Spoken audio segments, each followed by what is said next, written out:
Bueno, muchas gracias y bueno, espero en estos minutos. Hay muchas cosas que ya me adelantaron, o sea que probablemente puedo poner un poquito más. Sabemos de la importancia del yodo para la formación de hormonas, tiroideas, que el yodo se debe consumir con los alimentos principalmente y que el contenido de yodo de los alimentos depende de donde fueron cultivados. El doctor Vargas nos mostró un listado de productos del campo, pero si ese campo no tiene yodo, pues por más que absorban, no va a absorber nada. Si no es suficiente yodo, no producirá suficientes hormonas tiroideas y esto llamamos desórdenes por deficiencia de yodo. Todos el sistema orgánicos o el organismo tiene que ver con el yodo, no se escapa ninguno, ni siquiera el hueso. Es importante el hueso para el crecimiento. Ya conocemos esto, de que más o menos un tercio de la población mundial, o de las, no, población no, de las zonas del mundo, quizá la mitad, tienen zonas de deficiencia de yodo. Entonces hay más o menos 2.000 millones de personas en el mundo que viven en zonas con deficiencia de yodo. Pero con lo que mostró la doctora Ana María, ya vemos que se ha mejorado en los últimos 30 años sustancialmente el proceso a través de la yodación de la sal, y ahora tenemos más bien problemas de yodo. Colombia está dentro de los 11 países que se consideran con exceso de yodo. Ya conocemos las recomendaciones de ingesta diaria, que ya también lo colocaron y que debemos tener muy presente. Y esto es una gráfica del doctor Vargas que nos muestra cuánto son los requerimientos diarios, que también ya lo presentaron y, como digo, me abrevian mi conferencia. Esto es el espectro de los desórdenes por deficiencia de yodo. O sea, esto fue lo que se trabajó por un siglo, digámoslo así, comenzando con lo que se habló del bocio. El bocio era como la punta del iceberg, bueno, lo visible de hecho. La punta del iceberg es lo que se ve del iceberg y el bocio es lo que se ve de la deficiencia de yodo. Pero hoy sabemos que la deficiencia de yodo trae finalmente un hipotiroidismo y un incremento de la susceptibilidad de la radiación nuclear. Importante es que a nivel será que social y antropológico, la deficiencia de yodo es un problema también socioeconómico. Está en el trasfondo de las sociedades muy pobres, muy empobrecidas. Hay una frase que recuerdo del doctor Fierro del Ecuador que decía: desde que se empezó a ayudar la sal en el Ecuador, es que los indios salieron a bloquear las carreteras en el Ecuador. Así lo decía una conferencia hace unos 6 o 7 años acá en Bucaramanga. Tenemos problemas en el feto: aborto, muerte fetal, anomalías congénitas y la mortalidad perinatal. En el neonato, lo típico también, que es muy visible, es el cretinismo. El cretino, que bien sabemos no es un insulto, sino que es un hallazgo de los chicos que nacen con una severa deficiencia mental, y se aumenta también la mortalidad infantil. En niños y adolescentes deteriora la función mental, el desarrollo físico, y puede inclusive ya comenzar un proceso que llamamos hipertiroidismo inducido por yodo, que más tarde vamos a verlo, lo mismo que en los adultos. Ya el doctor Vargas algo ya nos comentó al respecto. Este es el proceso por el cual existe el bocio. Es muy simple: si hay deficiencia de yodo, entonces empieza a disminuir las hormonas de 374, eso hace que procensa la hipófisis y empieza a aumentar la producción de TSH, que significa hormona estimulante de tiroides, y la estimula tanto que la va a hacer crecer, y eso es lo que finalmente va a producir el bocio. Esto es tomado del doctor Vargas, que lo tomo de referencia a muchas benifirminas. Este tema del yodo viene de hace más de 3 siglos. Ya los chinos, por edad, emperador Chen Nung, en uno de sus tratados, mencionaba en las algas marinas como fuente de yodo y como tratamiento del bocio. Igual por acá, un poco más acá, hay otro chino que nos habla de que puede haber mala calidad del agua, y podría ser ya hablar de los bociógenos que actualmente, o sea, todo esto que hablamos ahora de bociógenos, de deficiencia de yodo, y que lo podemos tratar con yodo, eso viene de 3000 años para atrás, o sea, no es tan nuevo el cuento. Y yo pienso que este es el bocio más importante, no diríamos más famoso en todo el mundo, ¿sí? ¿Quién no conoce el David? ¿Sí? Cómo fue esculpido de forma preciosa, tanto que nos sirvió para ponerlo en la portada de nuestro Consenso Colombiano de Tiroles hace ya unos 20 años. Pero es importante. Italia, pues el modelo sería igualmente italiano, es una zona de deficiencia moderada severa, estamos hablando de años 1500, donde probablemente estaba la deficiencia, por eso es eterno, en esa región. En Colombia tenemos importantes pinturas de la expedición Codazzi. Miren cómo pintan en la zona de Tolima, una persona con bocio, aquí unos cantores, una chica con bocio, bueno, más moderno, Fernando Botero, esto sería un pseudobocio, probablemente, pero podríamos tratarlo de homologar a un bocio en una de sus pinturas. Hace poco que estuve en Villaleve, vi una virgen pintada, me parece, me da la impresión que tiene bocio, y de pronto la empezaron a operar, no sé. Bueno, esto es lo que vemos ahora, desde los nodulitos, benignos, malignos, bocios multinodulares, aquí mucho más evidente, y los típicos Hashimotos. Aquí también vemos un típico tiroiditis de Hashimoto que vamos a ver enseguida, que tiene mucho que ver también con el exceso de yodo. Y bueno, los cotudos, que nos comemos muy deliciosamente cuando salimos al campo, pero es un tema más anecdótico de los cotudos, no sé dónde vendrán, no sé si Hernando tiene alguna anécdota, pero yo no la tengo. Un tema chiquitico, Pusingó, fue traído en el año 1820-21 a Colombia para hacer, él era más de tipo, trabajaba con minerales, digamos así, un científico muy importante de esa época, lo trajeron a Colombia y él describe que las sales ricas en yodo, sal de Guaca, en Heliconia, Antioquia, ojo, tenía propiedades para tratar el bocio. Pero mire que esto no, él es de Francia y probablemente en este tiempo, 1820 y 21, ya había publicaciones en esa época sobre yodo y para el tratamiento del bocio. Hernando, esto no lo conocías, al menos yo te puedo aportar algo. Bueno, interesante que lo encontré en estos días. Y bueno, aquí esta descripción es muy interesante.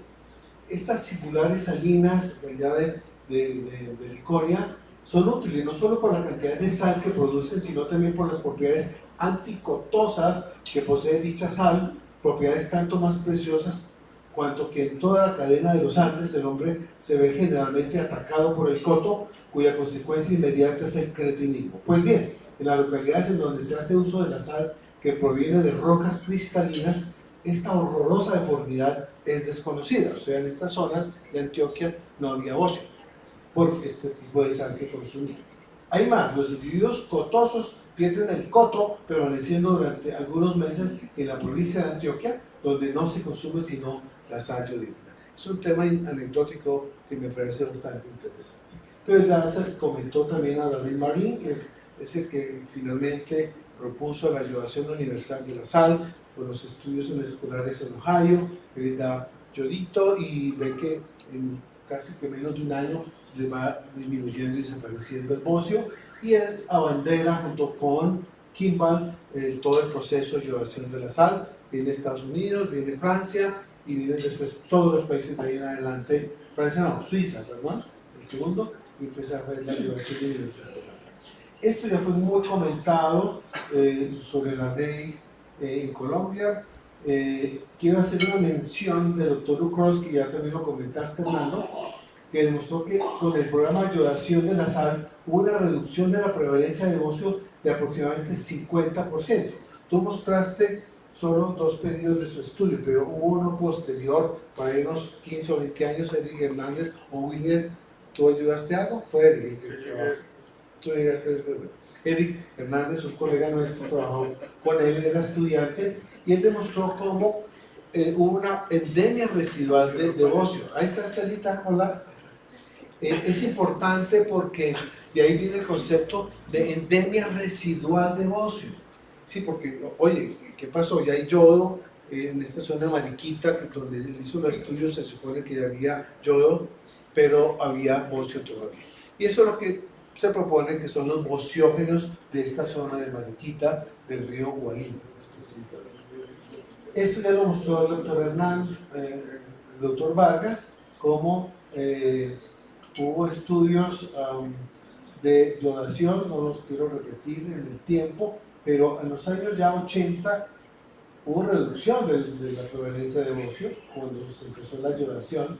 En el año 80 y pico empieza a haber otra vez aparecer bocio, que fue cuando hubo una disminución de la vigilancia de yodación y hubo mucha sal importada sin sal y empezó otra vez a haber yodo. Hay una anécdota que de pronto el doctor Vargas debe notar en su historia, que es en el año 1991 hay una reunión en Quito de los DDY o del ICCIDD y comprometen a los ministros y enviados de los diferentes países, y Colombia en el 91 se compromete a poner orden en la casa sobre yodo. Es cuando se supone que se nos da una comisión, se hace el Instituto Nacional de Salud, etcétera, para que finalmente se haga la certificación de Colombia como país libre. Esto lo mostró ya Hernando, también esto nos lo mostró. Es interesante que en sitios donde históricamente se describe bocio, que es Tolima, Huila, Caquetá y los Santanderes, es donde más hay bocio. Volvemos con el concepto de endemia residual de bocio. O sea, en esta época todos los departamentos tenían su sal yodada, pero había departamentos o sitios, regiones que tenían todavía una alta prevalencia de bocio. Esta es la excreción urinaria de yodo, donde el 93.6% estaba con 100 microgramos o más. Esto me da la idea que en este tiempo ya había exceso de yodo. O sea, lo que ahora catalogamos como exceso de yodo es igual en el mismo porcentaje que tenemos aquí. Esta es la declaratoria, el cual, como el mismo doctor Pretel decía y lo escribía, por favor no se duerman en los laureles. Esto es una declaración muy importante, pero ustedes tienen que seguir trabajando. Cosa que pasó, nos volvimos en los laureles, como bien dijo Gilis, y volvimos a recaer, pero para el exceso. O sea, no hubo una vigilancia, aunque sí la hubo, porque realmente, vamos, lo que mostró Hernando es que hubo muchos estudios regionales de estudiantes de endocrinología o residentes de la Nacional y de otros sitios donde demostraban que estamos en 400, como está ahora. Aquí les muestro el doctor Pretel, el doctor Ruiz, que hizo el estudio del Instituto Nacional de Salud, el doctor Ortiz, esta Espinilla, que era la epidemióloga, y quién está ahí que ustedes reconocen. Patricio López. Patricio López estaba en el Ecuador y fue de los que vino a Colombia para certificar a Colombia como país libre de los desórdenes COVID-19. Un problema serio es el pletinismo. El estudio de estos investigadores, la doctora Pierce hace una editorial y comenta lo que está muy claro.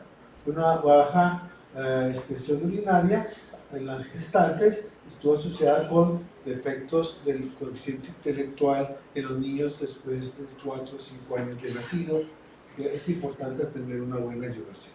El doctor Pretel hace este estudio y encuentra como a las maternas que se les da yodo, primero se aumenta la excreción de yodo, la TSH es mucho menor que normal versus a las que no tenían yodo, y miren que los niños tuvieron mejor coeficiente intelectual, menor deficiencia de lenguaje, deficiencia auditiva y electroencefalogramas normales. Esto ya lo vimos también con el doctor. Viene este foro que hubo una gestión para que a través del ICCIDD promoviéramos que el ministerio hicieron nuevamente control del yodo y fue lo que culminó con el SIN 2015, que ya conocimos muy bien los datos por el doctor Vargas y Jimmy Torero, y que en este momento ya nos cataloga Colombia con exceso de yodo. ¿Cuál es el espectro o cuál es el problema de tener exceso de yodo? Que es el punto crítico que tenemos ahora. Es esto. El defecto de yodo nos da bocio, el exceso también. Nos da hipotiroidismo, la deficiencia, pero también nos lo da el exceso de yodo. Hay un efecto también de hipertiroidismo inducido por yodo, incremento del riesgo de enfermedades autoinmunes de tiroides como es el Hashimoto y un probable aumento del riesgo de cáncer de papilar de tiroides como lo hablará el doctor Leonardo Rojas. Estos son estudios, varios, hay muchos, pero hay uno por ejemplo en especial del bocio endémico en la China, causado por exceso de la ingesta de yodo. Son dos regiones, una con 462 y otra con 54 microgramos por litro de yoduria. Vean la diferencia de bocio, 65 en los que tienen exceso de yoduria y 15% en los que tienen un defecto de la yoduria. Esto ya lo mostraron, el efecto de Volchenkov, de por qué hay hipotiroidismo cuando hay exceso de yodo. Un estudio de hipotiroidismo subclínico en las 5 regiones del Japón encuentran muy simple, que a mayor yodo en las 5 regiones, mayor prevalencia de hipotiroidismo. Este es un estudio muy simple que les quiero mostrar y es que comparando regiones que tenían yoduria normal versus exceso de yodo, vemos como siempre con los estudios evaluados, cuando hay exceso de yodo hay aumento en el hipotiroidismo. Este es lo contrario, hipertiroidismo. El hipertiroidismo aparece en los tiempos en que recientes de la ayudación de la sal. O sea, aparece en los primeros 2, 3 años después de la suficiencia de yodo a través de la sal. Aquí vemos, por ejemplo, en Tanzania, como en el año 65 comienza la ayudación de la sal. Inmediatamente hacen un pico de hipertiroidismo en la población. Es una demostración de cómo el exceso de yodo puede generar un hipertiroidismo y que fue, digamos, en un tiempo, aquí sería como unos 10 años que vieron ese hipertiroidismo. Otros estudios que también nos demuestran que el exceso de yodo ocurrió, por ejemplo, aquí en el Congo, en Zimbabue, en esos dos pueblos o países, hubo también en el periodo de 2 años un incremento en el hipertiroidismo. Este es un estudio muy interesante que compara una región de Dinamarca con Islandia. En la región de Dinamarca tienen deficiencia de yodo y aquí tienen exceso de yodo o yodo normal. Y notamos que donde hay exceso de yodo hay más enfermedad de Graves y donde hay deficiencia de yodo hay más bocio multinodular que genera hipertiroidismo, lo que llamamos bocio multinodular tóxico. El doctor Vargas nos comentó de la inicial de la tiroglobulina como un factor que genera las tiroiditis autoinmunes. Un estudio en China también, donde nos demuestra cómo en 2 regiones donde hay yodo normal y otra con un poco más, miren que no es tanto, pero es una diferencia de 120 microgramos, vemos como donde hay más yodo hay más anticuerpos positivos en esa región. O sea, cómo el exceso de yodo puede favorecer la antigenicidad y la aparición de Hashimoto. Esta fue mi tesis en el año 90, encontrar cómo en San José, en el hospital donde hice endocrinología, con los años fuimos viendo cada vez más y más Hashimoto. ¿Sí? Esto probablemente tiene que ver con que cada vez buscábamos más el Hashimoto. Pero también hay una cosa interesante, estaba presente el Hashimoto, lo que pasa es que no lo buscábamos. Este es un estudio que publiqué en el 99 en los resúmenes de la SLAT encontraba muy interesante. En mi consultorio, para ese año tenía 503 pacientes con bocio, a todos les pedía anticuerpos, como mi test de Hashimoto, es ahí programado porque a todo mundo le pidieron anticuerpos. Y encontré algo interesante, estamos hablando de 1999, es casi el 60% de las personas que iban con bocio a mi consultorio tenían Hashimoto. Estamos hablando del año 99. Cáncer nos va a hablar el doctor Rojas enseguida. Y como conclusión, bueno, el problema de yodo, tenemos dos espectros, la deficiencia que ya la hemos corregido, pero ahora nos hemos pasado al exceso de yodo. Estamos ahora con la visión con el Ministerio de Salud de cambiar la normativa para que se pueda evitar tanto deficiencia como exceso de yodo. Muchas gracias.